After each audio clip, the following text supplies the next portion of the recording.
ಈಗ ಮೊಟ್ಟ ಮೊದಲನೇದಾಗಿ ತಮಗೆಲ್ಲ ಗೊತ್ತಿದೆ, ದಕ್ಷಿಣ ಕನ್ನಡ ಜಿಲ್ಲೆಯಿಂದ ಕಾನ್ಸ್ಟೇಬಲ್ ಮತ್ತು PSI ರೆಕ್ರೂಟ್ಮೆಂಟ್ ಅಲ್ಲಿ ಬಹಳ ಕಡಿಮೆ ಜನ ನೇಮಕಾತಿ ಹೊಂದ್ತಾರೆ ಅನ್ನೋದ್ರ ಹಿನ್ನೆಲೆಯಲ್ಲಿ ಈ ಒಂದು ತರಬೇತಿ ಕಾರ್ಯಾಗಾರವನ್ನ ಮಾಡಲಿಕ್ಕೆ ಪ್ರಾರಂಭ ಮಾಡಿದ್ವಿ.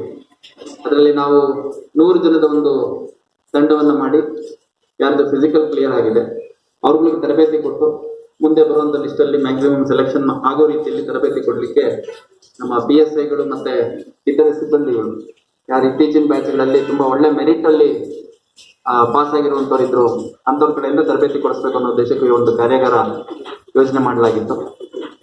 ನಂತರದಲ್ಲಿ ಆಕ್ಚುಲಿ ನಮ್ಮ ಒಂದು ಊಹೆ ಇದ್ದಿದ್ದು 100 ಜನ ಕೂಡ ಸಿಗೋದು ಕಷ್ಟ ಏನೋ ಅಂತ. ಆದರೆ ಸುಮಾರು 710 ಜನ ರಿಜಿಸ್ಟ್ರೇಷನ್ ಈ ಒಂದು ಪ್ರೋಸೆಸ್ ಅಲ್ಲಿ ಮಾಡಿಸಿದ್ದಾರೆ. ಅದರಲ್ಲಿ ಡೆಫಿನೆಟ್ಲಿ ಒಂದು 20% ಇವತ್ತು ನಾವು ನೋಡೋದಾದ್ರೆ ಇನ್ನು ಡಿಗ್ರಿ ಪರ್ಸ್ಯೂ ಮಾಡ್ತಾ ಇರ್ತಾರೆ, ಬಟ್ PSI ಆಸ್ಪಿರೆಂಟ್ ಇದ್ದಾರೆ, PUC ಪರ್ಸ್ಯೂ ಮಾಡ್ತಾ ಇದ್ದಾರೆ, ಬಟ್ ಅವ್ರಿಗೆ ಕಾನ್ಸ್ಟೇಬಲ್ ಆಸ್ಪಿರೆಂಟ್ಸ್ ಇದ್ದಾರೆ. ಹಂಗಾಗಿ ಒಂದು 15-20% ಅಲ್ಲಿ ಫಿಲ್ಟರ್ ಆಗುತ್ತೆ.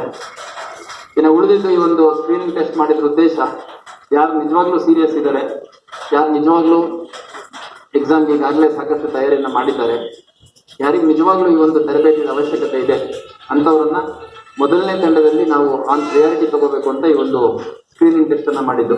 ಹೆಂಗಿತ್ತು ಎಕ್ಸಾಮ್? ಮಾತಾಡಬೇಕು. ಹೆಂಗಿತ್ತು? ಈಸಿ ಇತ್ತಲ್ಲ? ಸೊ ಯಾವುದೇ ಪರೀಕ್ಷೆ ಆದ್ರೂ ಹಂಗೆ ಇರುತ್ತೆ, ಈಸಿ ಇರುತ್ತೆ. But selection range of score ಅಂದ್ರೆ ಸೆಲೆಕ್ಷನ್ ಆಗಿರೋನ್ಗೂ ಸೆಲೆಕ್ಷನ್ ಆಗಿಲ್ದವನಿಗೂ ಮಧ್ಯ ಗ್ಯಾಪ್ ಬಹಳ ಕಡಿಮೆ ಇರುತ್ತೆ. ಅಂದ್ರೆ ಒಂದು 7-8 ಕ್ವಶನ್ಗಳಲ್ಲಿ ಇಡೀ ಲಿಸ್ಟ್ ಡಿಫೈನ್ ಆಗುತ್ತೆ. ಸೊ ಹಂಗಾಗಿ ಬಹಳ ಟಫ್ ಆಗಿ ಕ್ವಶನ್ ಕೊಟ್ಟಿರಲಿಲ್ಲ, ಯಾಕಂದ್ರೆ ಸಾಕಷ್ಟು ಜನ ಇಲ್ಲಿ ಯಾವುದೇ ಕಾಂಪಿಟೇಟಿವ್ ಎಕ್ಸಾಮ್ಗೆ ಸರಿಯಾದ ರೀತಿಯಲ್ಲಿ ತಯಾರಿ ಮಾಡಿರಲ್ಲ. ಸೊ ಅಂಥವ್ರಿಗೆ ಕೂಡ ಅನುಕೂಲ ಆಗಲಿ ಅಂತಂದು ಈ ಒಂದು ಸ್ಕ್ರೀನಿಂಗ್ ಟೆಸ್ಟ್ ತುಂಬಾ ಸಿಂಪಲ್ ಆಗೇ ಇತ್ತು. ಎಲ್ಲರಿಗೂ ಸಾಕಷ್ಟು ಜನದ್ದು ಒಂದು ಅರ್ಧ ಗಂಟೆಗೆ ಮುಗ್ದಿರ್ಬೇಕಲ್ಲ ಎಕ್ಸಾಮು? ಅರ್ಧ ಗಂಟೆ ಮುಗ್ದಿದ್ದವ್ರು ಸ್ವಲ್ಪ ಕೈ ಎತ್ತಿ ನೋಡಿ. ಸಾಕಷ್ಟು ಜನದ್ದು ಅರ್ಧ ಗಂಟೆ ಮುಗ್ದಿದೆ. ಸೊ ನೀವೆಲ್ಲ ಸೀರಿಯಸ್ ಆಗಿ ಬರ್ದಿದ್ರೆ ಸೆಲೆಕ್ಷನ್ ಆಗೋರು, ಕ್ಯಾಶುಯಲ್ ಆಗಿ ಬರ್ದಿದ್ರೆ ರಿಜೆಕ್ಟ್ ಆಗೋರು. ಯಾಕಂದ್ರೆ ಎಕ್ಸಾಮ್ ಸೀರಿಯಸ್ ಆಗಿ ಬರೆಯೋ ಸಮಾಧಾನವಾಗಿ 1 ಗಂಟೆ ಅಂತಂದ್ರೆ 3/4 ಗಂಟೆ 50 ನಿಮಿಷದವರೆಗೂ ಪೇಪರ್ ಬರೀತಾನೆ ಇರ್ತಾರೆ. ಬಟ್ ಕೆಲವರು ತುಂಬಾ ಚೆನ್ನಾಗಿ ಪ್ರಿಪೇರ್ ಆದಾಗ ಪೇಪರ್ ಈಸಿ ಇದ್ದಾಗ ಬೇಗ ಹಾಕೊಂಡು ಹೋಗ್ತಾರೆ. ಸೊ ಅದರ್ವೈಸ್ ಮೊಟ್ಟ ಮೊದಲನೇದಾಗಿ ನಮ್ಮ ಮಂಗಳೂರು ನಗರ ಪೊಲೀಸ್ ವತಿಯಿಂದ ನಾನು ಶಶಿಕುಮಾರ್ ಅಂತ ಪೊಲೀಸ್ ಕಮಿಷನರ್, ನಮ್ಮ DCP ಹರಿರಾಮ್ ಶಂಕರ್, ಅದೇ ರೀತಿ ನಮ್ಮ ACP ಉಪಾಸೆ ಅವರು ಬಂದಿದ್ರು. ಮತ್ತೆ ಇಲ್ಲೇನು ಹಿಂದ್ಗಡೆ ನಿಮಗೆ ಕಾಣ್ಲಿಕ್ಕೆ ಸಿಗ್ತಾರೆ ಅವರೆಲ್ಲ PSI ಅಥವಾ RSI ಇದ್ದಾರೆ. ಅವರೆಲ್ಲ ರೀಸೆಂಟ್ ಬ್ಯಾಚ್ಗಳಲ್ಲಿ ಬಹಳ ಒಳ್ಳೆ ರ್ಯಾಂಕ್ ಅನ್ನ ತಗೊಂಡು ಕ್ಲಿಯರ್ ಮಾಡಿರುವಂಥವ್ರು. ಸೊ ಈ ಒಂದು ಸ್ಕ್ರೀನಿಂಗ್ ಟೆಸ್ಟ್ ಅಲ್ಲಿ ಫಸ್ಟ್ ಥಿಂಗ್ ಅಂದ್ರೆ ಒಂದು ಮೆರಿಟ್ ಲಿಸ್ಟ್ ಮಾಡ್ತೀವಿ. ಆ ಮೆರಿಟ್ ಲಿಸ್ಟ್ ಅಲ್ಲಿ ಮೊದಲನೇ ಆದ್ಯತೆ ಯಾರ್ದು ಆಲ್ರೆಡಿ ಫಿಸಿಕಲ್ ಕ್ಲಿಯರ್ ಆಗಿದೆ ಅವರಿಗೆ.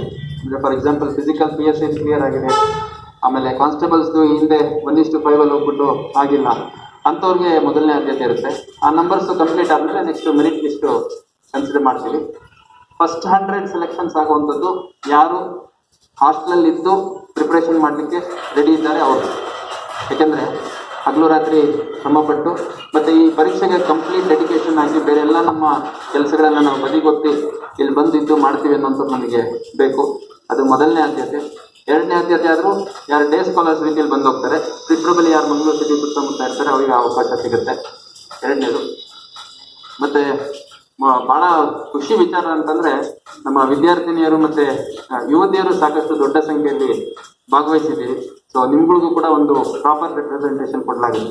ಇಷ್ಟು ಪರ್ಸೆಂಟ್ ರಿಸರ್ವೇಷನ್ನು ಅಥವಾ 1% ಅಂತಲ್ಲ, ನಾವು ನೋಡ್ತೀವಿ ಎಷ್ಟು ಜನ ಯಾವ್ಯಾವ ಮೆರಿಟ್ ಲಿಸ್ಟಲ್ಲಿ ಎಲ್ಲಿ ಬಂದಿದ್ದೀರಿ ಅಂತ ನೋಡ್ಬಿಟ್ಟು ಸಾಕಷ್ಟು ರೆಪ್ರೆಸೆಂಟೇಷನ್ ಪ್ರಾಪರ್ ಆಗಿರಂಗೆ ನೋಡ್ಕೋತೀವಿ. ಸೊ ಮೊದಲನೇ ತಂಡ 200 ಜನರದ್ದಿರುತ್ತೆ. ಇದು 1 ತಿಂಗಳ ಕಾರ್ಯಾಗಾರ ಇರುತ್ತೆ. ಈ ಕಾರ್ಯಾಗಾರ ಮುಗಿದ ಮೇಲೆ ತಾವುಗಳು ಎಕ್ಸಾಮ್ಸ್ ಯಾವಾಗಿರುತ್ತೆ ಆ ಎಕ್ಸಾಮ್ಗಳಿಗೆ ಪ್ರಾಪರ್ ಆಗಿ ಪ್ರಿಪೇರ್ ಆಗಬೇಕಾಗುತ್ತೆ. ಮತ್ತೆ ಈ ಒಂದು ಪ್ರೋಸೆಸ್ ಅಲ್ಲಿ ನಿಮ್ಗೆ ಏನಾಗುತ್ತೆ, ಈ 200 ಜನರಲ್ಲಿ ನಿಮ್ದೊಂದು ಇಂಟರ್ನಲ್ ಆಸ್ಪಿರೆಂಟ್ಸ್ ಗ್ರೂಪ್ ರೆಡಿ ಆಗುತ್ತೆ ಮೊಟ್ಟ ಮೊದಲನೇದು. ಎರಡನೇದು ನಮ್ಮ ಕೆಲ ಅಧಿಕಾರಿಗಳು ಸಿಬ್ಬಂದಿಗಳು ಅವ್ರ ಜೊತೆ ನಿಮಗೆ ಸಂಪರ್ಕ ಬರೋದ್ರಿಂದ ಮುಂದಿನ ದಿನಗಳಲ್ಲೂ ಕೂಡ ನೀವು ಗೈಡೆನ್ಸ್ ನೋಡಲಿಕ್ಕೆ ಅವಕಾಶ ಆಗುತ್ತೆ. ಮೂರನೇದು ಒಂದು ಸ್ಟ್ಯಾಂಡರ್ಡ್ ಸ್ಟಡಿ ಮೆಟೀರಿಯಲ್ ಏನಿದೆ ಅದು ಡಿಫೈನ್ ಆಗುತ್ತೆ. ಇದೆಲ್ಲಕ್ಕಿಂತ ಹೆಚ್ಚಾಗಿ ನಾವು ಶೆಡ್ಯೂಲ್ ಮಾಡಿರೋ ರೀತಿನೇ ಆಗುತ್ತೆ ಅನ್ನೋದಾದ್ರೆ ಬೆಳಗ್ಗೆ 8 ಗಂಟೆಯಿಂದ ರಾತ್ರಿ 8 ಗಂಟೆವರೆಗೂ ಅಂದ್ರೆ ಸುಮಾರು 12 ಅವರ್ಸ್ ಐದರ್ ಕ್ಲಾಸಸ್ಸು, ತರಗತಿ ಅಥವಾ ತರಬೇತಿ ಅಥವಾ ಸ್ಟಡಿ ಅವರ್ಸ್. ಸೊ ಇದರಲ್ಲಿ ಈ ಒಂದು ಪ್ರೋಸೆಸ್ ಅಲ್ಲಿ ನೀವು ಇನ್ವಾಲ್ವ್ ಆದಾಗ ಏನಾಗುತ್ತೆ, ನೀವು 10 to 12 ಅವರ್ ಲಾಂಗ್ ಸೆಷನ್ಸ್ ರೀತಿಯಲ್ಲಿ ನೀವು ಕುತ್ಕೊಂಡು ಓದೋವಂಥ ಅಭ್ಯಾಸ ರೂಢಿ ಆಯಿತು ಅಂತಂದರೆ ಡೆಫಿನೆಟ್ಲಿ ನೀವು ನಂತರದಲ್ಲಿ ಯಾವ ಎಕ್ಸಾಮ್ ಕ್ಲಿಯರ್ ಮಾಡಲಿಕ್ಕೂ ಏನು ಕಷ್ಟ ಆಗಲ್ಲ. ಸೊ ಸೊ ಈ ಉದ್ದೇಶದಿಂದ ಮಾಡ್ತಿರೋದು, ಇದು ಸಂಪೂರ್ಣವಾಗಿ ಉಚಿತವಾಗಿ ಮಾಡ್ತಿರುವಂಥದ್ದು.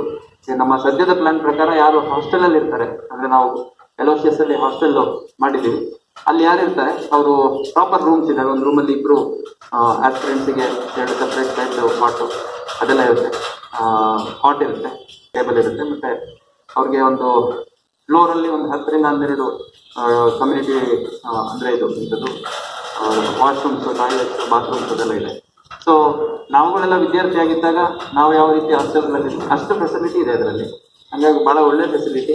ಎರಡನೇದು, ಊಟದ ವ್ಯವಸ್ಥೆಯನ್ನು ಕೂಡ ನಮ್ಮ ಇಲಾಖೆ ವತಿಯಿಂದನೇ either we ourselves are taking assistance of some organisation ಅವ್ರಿಗೆ ಫೆಸಿಲಿಟೇಟ್ ಮಾಡ್ತೀವಿ. ಯಾರು ಡೇ ಸ್ಕಾಲರ್ಸ್ ರೀತಿಯಲ್ಲಿ ಬರ್ತಾರೆ, ಅಂದರೆ ಬೆಳಗ್ಗೆ 8 ಗಂಟೆಯಿಂದ ರಾತ್ರಿ 8 ಗಂಟೆವರೆಗೂ ಅವ್ರಿಗೂ ಇರುತ್ತೆ. ಬೆಳಗ್ಗೆ ಬ್ರೇಕ್ಫಾಸ್ಟ್ ಮಾಡ್ಕೊಂಡು ಬರಬೇಕಾಗತ್ತೆ. ನಂತರ ಮಧ್ಯಾಹ್ನ ಲಂಚ್, ಇವನ್ ಯಾರು ಹೊರಗಡೆಯಿಂದ ಬಂದು ಇಲ್ಲಿ ಕ್ಲಾಸಸ್ಗೆ ಬರ್ತಾರೆ ಅವ್ರಿಗೆ ಲಂಚ್ ಫೆಸಿಲಿಟಿ ನಾವೇ ಕೊಡ್ತೀವಿ. ನಂತರ ಈವ್ನಿಂಗ್ ಟೀ ಬ್ರೇಕ್ ಇರುತ್ತೆ. ಅದಾದಮೇಲೆ 8 ಗಂಟೆ ಕ್ಲಾಸ್ ಮುಗುತ್ತೆ, ನೀವು ರೆಸ್ಪೆಕ್ಟಿವ್ ನಿಮ್ಮ ಮನೆಗಳಿಗೆ ಅಥವಾ ನಿಮ್ಮ PGಗಳು, ರೂಮ್ಸು ಎಲ್ಲಿ ನಿಮಗೆ ಅವಕಾಶ ಇರುತ್ತೆ ಅದರಲ್ಲಿ ಮಾಡೋಣ. ಮೆರಿಟ್ ಲಿಸ್ಟು ಮತ್ತು ನಾನು ಹೇಳ್ದಂಗೆ ಫಿಸಿಕಲ್ ಟೆಸ್ಟು, ಅದೇ ರೀತಿ ಇಲ್ಲಿ ದಕ್ಷಿಣ ಕನ್ನಡ ಜಿಲ್ಲೆಯವರು ಮೊದಲ ಆದ್ಯತೆ, ಇದೆಲ್ಲ ಸೇರಿದಂಗೆ ಒಂದಷ್ಟು ರಿಲ್ಯಾಕ್ಸೇಷನ್ ನಾವು ಕೊಡಬೇಕಾಗುತ್ತೆ. ಯಾಕಂದರೆ ಇಲ್ಲೊಂದು ಗಾಡಿ ನಿಂತಿತ್ತು, ಪೊಲೀಸ್ ಅಂತ ಒಂದು ಆ್ಯಂಬುಲೆನ್ಸಲ್ಲಿ ಬಂದಿತ್ತು, ಅಂದರೆ ಇದರಲ್ಲಿ ಒಂದು ವ್ಯಾನಲ್ಲಿ. ಅದು ಸ್ವಲ್ಪ ಈ ನಕ್ಸಲ್ ಅಫೆಕ್ಟೆಡ್ ಏರಿಯಾಗಳಿಂದ ಬಂದಂಥವರಾಗಿದ್ದರು. ನಮ್ಮ ANF SP ಅವರು ಐಡೆಂಟಿಫೈ ಮಾಡಿ ಯಾರ್ದು ಎಕ್ಸಾಮ್ಗೆ ಸೀರಿಯಸ್ ಇದ್ದಾರೆ ಅವ್ರನ್ನ ಕಳಿಸ್ಕೊಟ್ಟಿರುವಂಥದ್ದು. ಯಾಕಂದರೆ ಅವ್ರಿಗೆ ಆದ್ಯತೆ ಕೊಡಬೇಕಾಗತ್ತೆ. ಯಾಕಂದರೆ ಯುವಜನ ಇವತ್ತು ಪೊಲೀಸ್ ಇಲಾಖೆಗೆ ಎಷ್ಟು ಬಂದರೆ ಈ ನಕ್ಸಲ್ ರೀತಿಯ ಸಮಸ್ಯೆಗಳನ್ನು ನಾವು ಹೋಗಲಾಡಿಸಲಿಕ್ಕೆ ಸಾಧ್ಯ ಆಗುತ್ತೆ. ಅದೆಲ್ಲಕ್ಕಿಂತ ಭಾಳ ಮುಖ್ಯವಾಗಿರುವಂಥ ಅಂಶ ಅಂತಂದರೆ ಹೈಟು ನಮಗೆ ಗೊತ್ತಿರೋಂಗೆ ಹೆಣ್ಮಕ್ಳಿಗೆ 157 ಸೆಂಟಿಮೀಟರ್ ಇದೆ. ಎಷ್ಟು? ಜೋರಾಗಿ ಹೇಳ್ರಮ್ಮ. 157. ಕರೆಕ್ಟ್. ಗಂಡು ಮಕ್ಳಿಗೆ ಎಷ್ಟಿದೆ? 168. ಗಂಡು ಮಕ್ಳು ಹೆಣ್ಮಕ್ಳು ಹೇಳ್ತಾ ಇದ್ದಾರೆ, ಎಷ್ಟಿದೆ? 168. 168.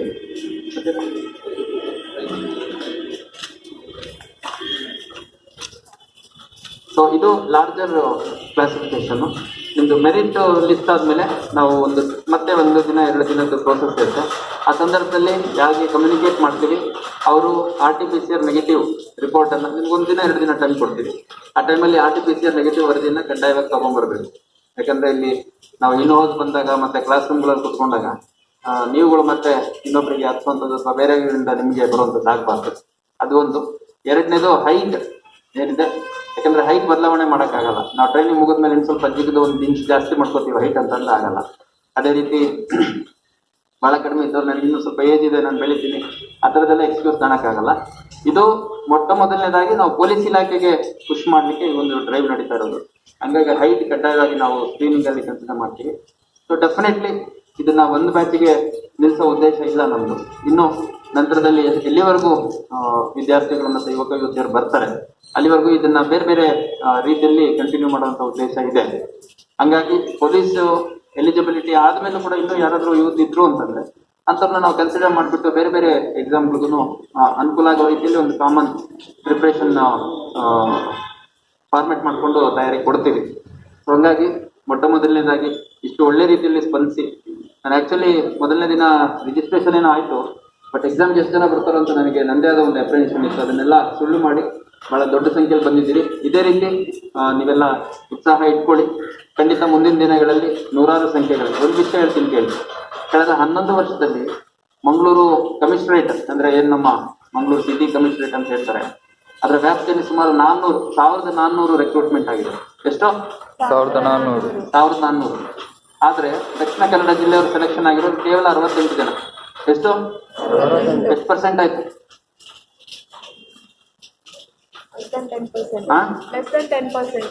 ಎಷ್ಟಮ್ಮ? ಜನರಲೈಸ್ ಬೇಡಮ್ಮ. ABCD option 5%, 6%, 7%, 8%. 7%. Not more than 5%. So ಹಂಗಾಗಿ ಈ ದಕ್ಷಿಣ ಕನ್ನಡ ಜಿಲ್ಲೆಯವರು ನಾನು ನಿಮ್ದೆಲ್ಲ ಮೆರಿಟ್ ಲಿಸ್ಟ್ ನೋಡ್ತಾ ಇದ್ದೆ. ಅಂದರೆ ನಿಮ್ಮ PU SLC 93% ತೆಗೆದಿರೋರು ಇದ್ದೀರಿ. ಇದರಲ್ಲಿ PUC 93% ತೆಗೆದಿರೋರು ಇದ್ದೀರಿ. ಡಿಗ್ರಿಲಿ 93% ತೆಗೆದಿರೋರು ಇದ್ದೀರಿ ಕೆಲವರು. ಸೊ 90% ಮೇಲಿರುವಂಥವ್ರು ಸಾಕಷ್ಟು ಜನ ಇದ್ದೀವಿ. ಅಂದರೆ what I mean to say, ಈ ಎಕ್ಸಾಮ್ಗೆ ಏನು ಇಷ್ಟು ಪರ್ಸೆಂಟ್ ಆಗಿರಬೇಕು ಅಂತ ಏನು ರಿಕ್ವೈರ್ಮೆಂಟ್ ಇಲ್ಲ. ಆದರೆ ಒಂದು ಒಳ್ಳೆ ಪರ್ಸೆಂಟೇಜು ನೀವು ಸ್ಕೋರ್ ಮಾಡೋಷ್ಟು ಕೆಪಬಿಲಿಟಿ ಇದೆ ಅಂದರೆ ಕರೆಕ್ಟಾಗಿ ಪ್ರಿಪ್ರೇಷನ್ ಮಾಡಿದ್ರೆ ಎಕ್ಸಾಮ್ ಕೂಡ ಕ್ಲಿಯರ್ ಮಾಡುವಷ್ಟು ನಿಮಗೆ ಸಾಧ್ಯ ಆಗೇ ಆಗುತ್ತೆ. ಅದರಲ್ಲೂ ಈ ಕೋವಿಡ್ ಬಂದ್ಮೇಲೆ ನಿಮಗೆ ಪ್ರೈವೇಟ್ ಜಾಬ್ಗಳದ್ದು ಹಣೆ ಬರ ಏನು ಅಂತ ಗೊತ್ತಾಗ್ತಾ ಇದೆಯಲ್ಲ, ಬಹಳ ಕಷ್ಟ. ಓಪನಿಂಗ್ ಇಲ್ಲ, ರಿಮೂವ್ ಮಾಡ್ತಾ ಇದ್ದಾರೆ, ಎಲ್ಲ ಕಡಿಮೆ ಮಾಡ್ತಾ ಇದ್ದಾರೆ. ಹಂಗಾಗಿ ಸರ್ಕಾರಿ ನೌಕರಿ ಸಿಕ್ಬಿಟ್ರೆ ಒನ್ಸ್ ಫಾರ್ ಆಲ್ ಸೆಟಲ್ಡ್, ನಿಮ್ಗೆ 60 ವರ್ಷದವರೆಗೂ ಸರ್ವಿಸ್ ಇರುತ್ತೆ, ಮತ್ತೆ ಬಹಳಷ್ಟು ಅನುಕೂಲಗಳಿರುತ್ತೆ. ಅದು ಅನುಕೂಲಗಳು ಇವಾಗ ನಾನು ಹೇಳಲಿಕ್ಕೆ ಇಷ್ಟಪಡಲ್ಲ. ಇಷ್ಟು ಹೇಳಿ ಒಂದೆರಡು ದಿನದಲ್ಲಿ ನಿಮಗೆ ಮತ್ತೆ ಫರ್ದರ್ ಕಮ್ಯುನಿಕೇಶನ್ ಕೊಡ್ತೀವಿ. ಇನ್ನೊಂದು ನೋಡಿ, ನಿಮ್ಮೆಲ್ಲರದ್ದು ಆಲ್ಮೋಸ್ಟ್ ವಾಟ್ಸಪ್ ಗ್ರೂಪ್ ಟೈಪ್ ಮಾಡ್ಕೊಂಡಿದ್ದಾರೆ. ಅದ್ರಲ್ಲಿ ಏನಾದ್ರು ಇದ್ರೆ ನಿಮಗೆ ಕಮ್ಯುನಿಕೇಟ್ ಮಾಡ್ತಾರೆ. ಒಂದು.